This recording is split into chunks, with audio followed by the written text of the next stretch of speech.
Kundalini energy is often described as a dormant spiritual force that lies coiled at the base of the spine, waiting to be awakened.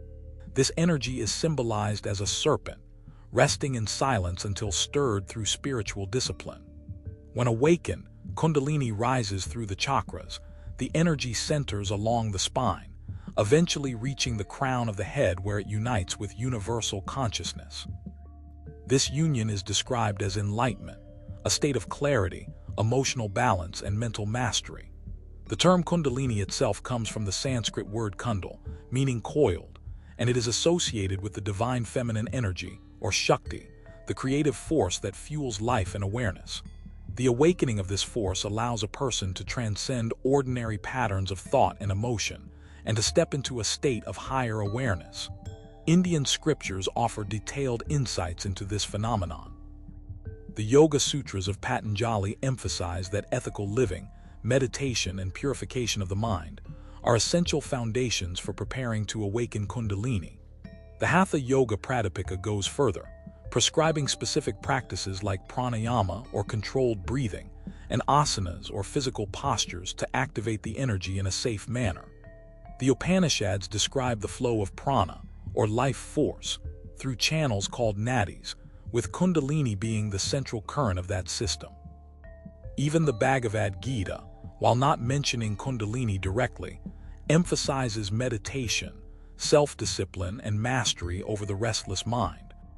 From the perspective of modern science, Kundalini can be understood symbolically through the lens of neuroscience and psychology. Breathwork, meditation, and yoga have all been shown to reduce cortisol levels, enhance neuroplasticity, and improve emotional regulation. Neuroscience also points to activation of the parasympathetic nervous system through controlled breathing, creating deep states of relaxation and introspection, while improving focus and decision-making through greater activity in the prefrontal cortex. The experience of Kundalini rising is often accompanied by physical and psychological sensations, vibrations, heat, spontaneous movements, or an expanded awareness. These may correspond to the release of stored energy in the nervous system or stimulation of the vagus nerve, which governs communication between body and mind. Although science cannot yet fully explain the metaphysical side of Kundalini, the measurable benefits like reduced anxiety, sharper cognition, and emotional stability support the idea that awakening this energy aligns the brain and nervous system toward harmony and balance. The concept of latent spiritual energy is not limited to India. Tibetan Buddhism speaks of Tamo, or inner fire, a practice involving breath and visualization to generate inner heat and awareness.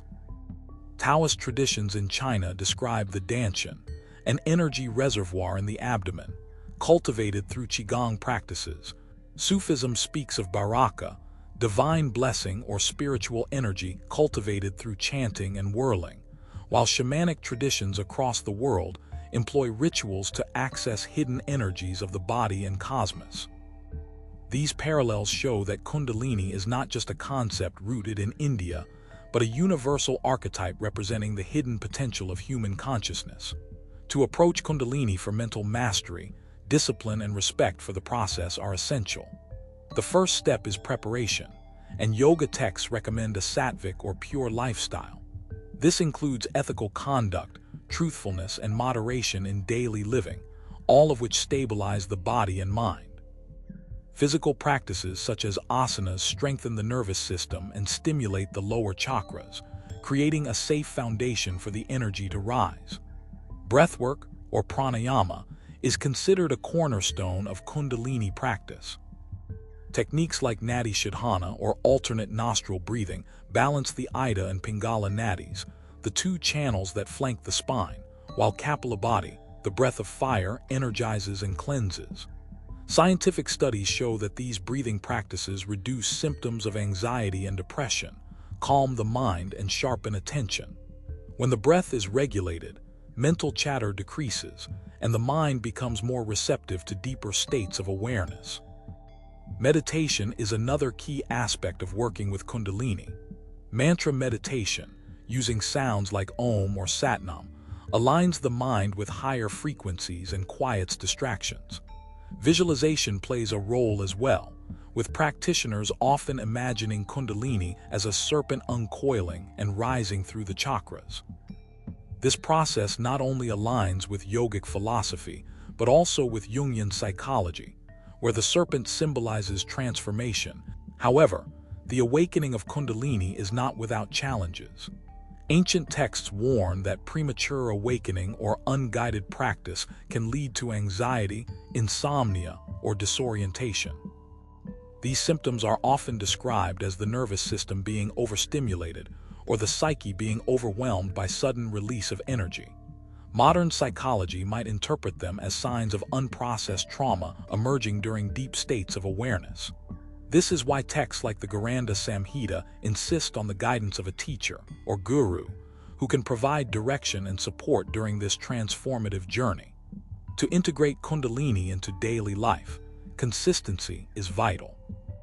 A balanced routine of asanas, pranayama, meditation, visualization, and chanting creates stability.